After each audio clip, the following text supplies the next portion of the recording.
accueilli avec beaucoup de tristesse les événements vécus par Ouagadougou et bien sûr d'autres localités du Burkina suite à ces inondations. J'exprime tout d'abord ma sympathie et ma solidarité à toutes les victimes de ces catastrophes naturelles. J'ai été bien sûr tenu informé par le Premier ministre des premières mesures qui ont été prises par le gouvernement et l'ensemble des autorités communales. Bien sûr, nous restons préoccupés par cette situation et je dois dire qu'il nous faut très rapidement veiller au niveau du gouvernement, au niveau des autorités communales, à la prise de mesures, je dirais, exceptionnelles pour, bien sûr, une viabilisation plus grande de nos localités urbaines, mais aussi voir comment organiser davantage de solidarité au niveau des Burkinabés, afin que par rapport à ce genre de catastrophe, nous puissions avoir une action collective beaucoup plus énergique. Mais je dois dire que nous vivons là une situation exceptionnelle et il nous faut à la fois des réflexions et des moyens exceptionnels pour qu'à l'avenir cela ne puisse pas se répéter. Je pense que le gouvernement qui est sur place, tout à l'heure, nous aurons en arrivée une rencontre pour évaluer justement la situation. Mais je ne doute pas qu'il pourrait, dans des conditions du genre, être fait appel à la communauté internationale pour soutenir le Burkina. Le quartier Tanguin dans la commune de Nongor-Massem a également été frappé de plein fouet par cette inondation. Le barrage numéro 3 ne pouvant plus contenir l'eau reçue a déversé avec force.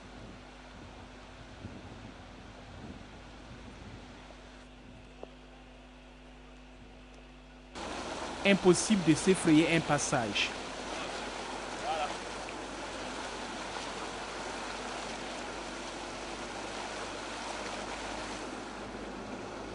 Beaucoup de maisons commençaient à céder lorsque nous quittions le lieu aux environs de 12h temps universel.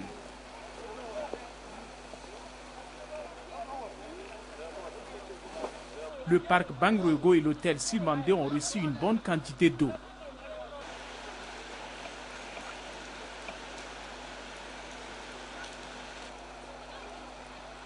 Les populations tentent chacune à sa manière de s'échapper. Plus question de rester dans les habitations.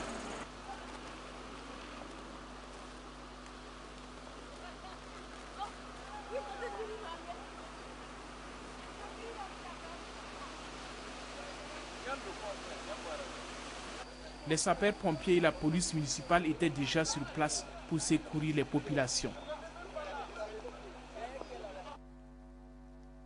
Des murs et des maisons écroulées, des toits délabrés, des effets en vrac. La pluie de ce 1er septembre n'a pas épargné les habitants de la zone 6 non lotie du secteur 30 de Ouagadougou. Les sinistrés sont nombreux. Ici, toute la famille est en activité. Elle tente de sauver ce qui peut l'être.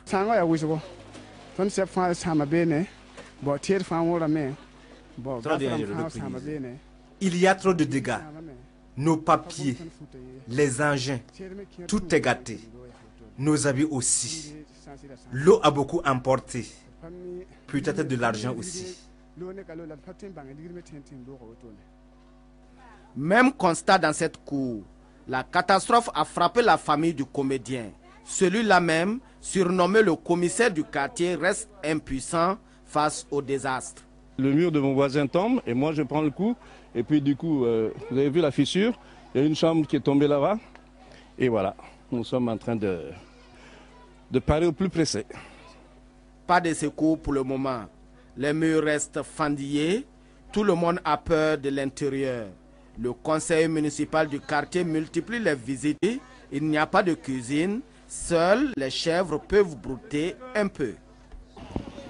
Désolant et affligeant était également le spectacle que nous avons pu observer tout au long de notre itinéraire. Des quartiers coupés du centre de la ville, des populations qui errent dans les rues ne sachant où aller. À Paspanga, Nemne, Nyoksen, la panique était généralisée. Chassés par les eaux, ils étaient nombreux à trouver refuge dans des établissements. Les maisons là tombent partout. Et puis les classes, on ne veut pas ouvrir pour les gens. On a appelé les gardiens. Le gardien a dit que non. On n'a pas donné l'autorisation de l'ouvrir les portes. Ce matin, vers 7h30, mon ami est venu me réveiller, de venir l'aider à faire sortir ses bagages.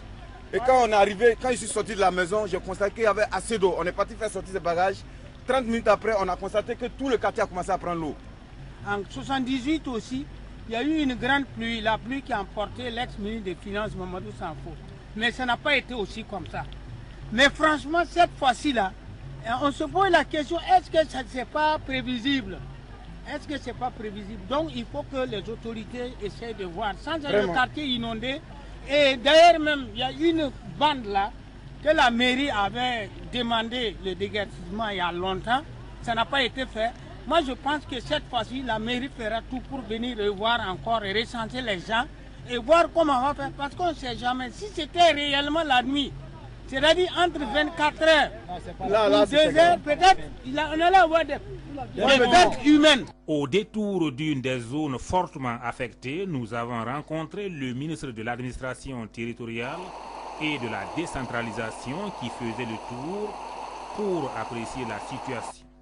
Nous sommes levés très tôt ce matin avec cette pluie diluvienne que l'on n'a pas connue, je crois, depuis plusieurs années ici à Ouagadougou et qui a plongé pratiquement toute la ville dans l'eau. Ouagadougou totalement les pieds dans l'eau et son centre-ville presque coupé du reste de la cité, une situation qui traduit l'ampleur de la catastrophe.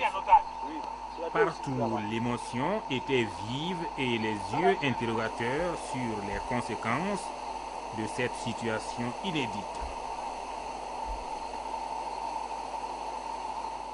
Mêmes images de désolation un peu partout, comme ici dans le centre d'El Wende de Tanguin, le secteur 23 de Ouagadougou.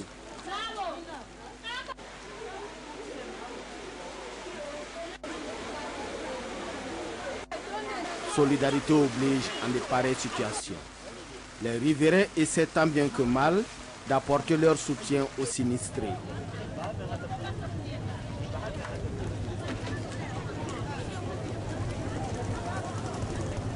Ici, on procède à l'évacuation des pensionnaires pour d'autres destinations plus sécurisées.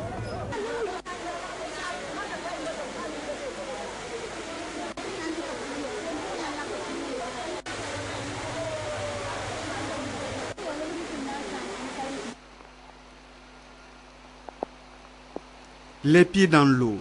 Ce matin à Yalgado, les malades occupent les couloirs. La reine du jour s'appelle l'eau. Elle les a délogés de leur bâtiment habituel. Depuis 6 heures, ils frissonnent tous, exposés au froid. Aucun médecin n'a la possibilité d'accéder à son bureau, encore moins d'examiner un malade.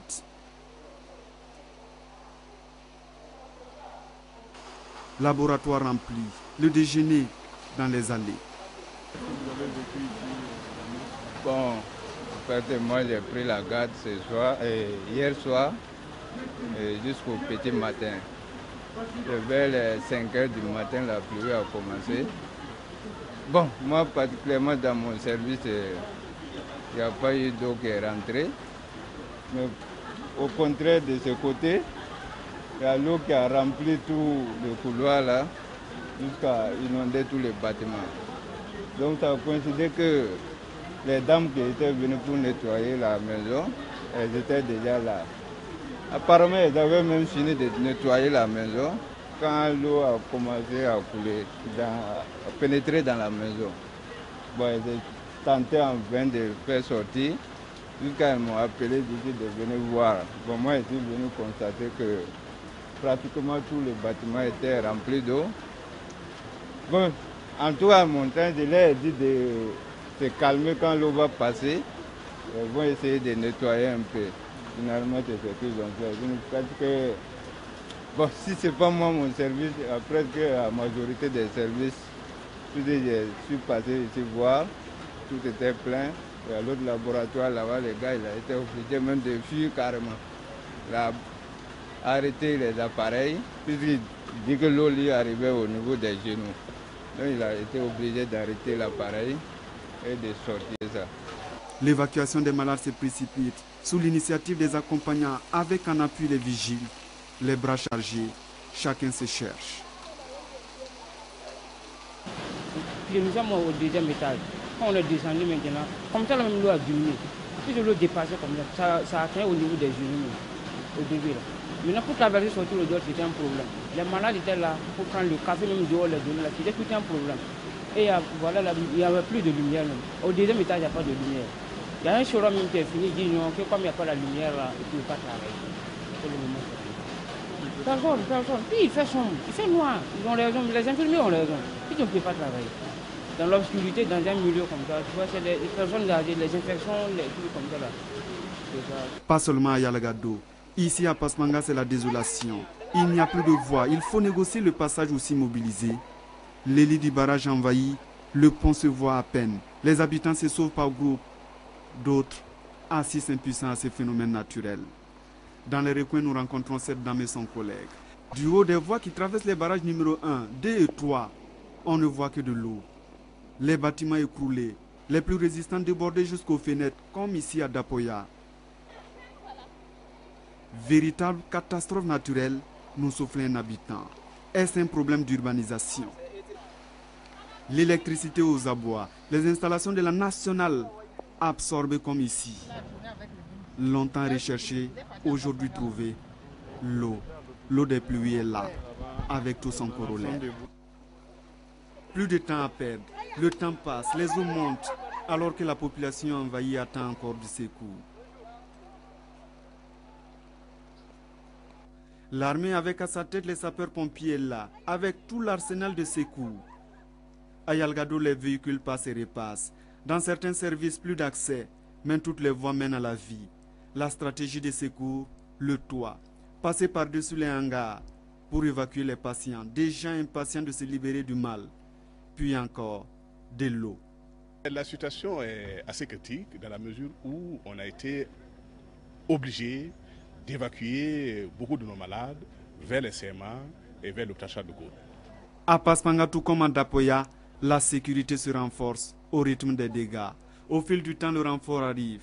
On a trouvé des gens sur les arbres presque un peu partout. Nous sommes même débordés, nous avons fait appel à l'armée pour nous appuyer dans l'ensemble des opérations de secours. Présentement au niveau de Pasmanga ici, nous avons évacué 80 personnes au niveau de l'école déjà. De l'autre côté, vers le château, nous sommes à 19 là-bas. Nous sommes en train de poursuivre toujours les recherches. C'est vraiment difficile, compte tenu des maisons qui sont tombées, les souches d'arbres et ainsi de suite. Nous procédons, nous ne sommes pas à la fin des opérations, on ne peut pas donner un bilan définitif. Au dos, sous les bras, les soldats du feu, aujourd'hui de l'eau y vont. L'eau avance pourtant, les dégâts aussi. Du haut de ces quelques immeubles qui tiennent encore, le constat est amer, les murs délabrés, écroulés, des cours entières emportées. Pendant ce temps, les habitants occupent les rues pour bien voir partir les décombres que les sauveteurs tentent de récupérer et espérer revenir. Revenir, ce ne sera pas dans ces 2 jours, en tout cas pas pour la Sonabel et l'ONEA.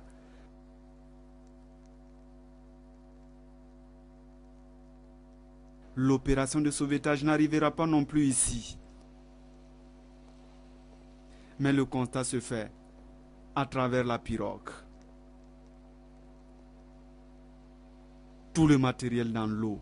Faut-il s'attendre donc à des coupures? La ville de Ouagadougou. Le combat lancé depuis 9 h ce matin peut encore tarder et jusque-là, aucun bilan n'est encore disponible. Face à l'ampleur de la tragédie, un conseil extraordinaire des ministres est convoqué. Il faut parer au plus précis. Le premier ministre chef du gouvernement est à la manœuvre. Téléphone à l'oreille, il prend les dernières informations des équipes sur le terrain. De ce conseil extraordinaire est né un comité de crise aux environs de 12 h GMT. Pour Tertu Zongo, le gouvernement doit être à même d'apprécier au mieux l'évolution de la situation sur le terrain. et le comité de crise doit coordonner les secours aux sinistrés, évaluer les dégâts et montrer la solidarité du gouvernement aux populations. Plus de temps à perdre, il faut affronter ces moments difficiles que traverse le Faso. Et voici le premier ministre chef du gouvernement sur le terrain. Le constat est amer, insupportable même par endroits. Les dégâts sont importants. Des maisons détruites, des biens emportés, la violence des eaux n'a rien laissé sur son passage.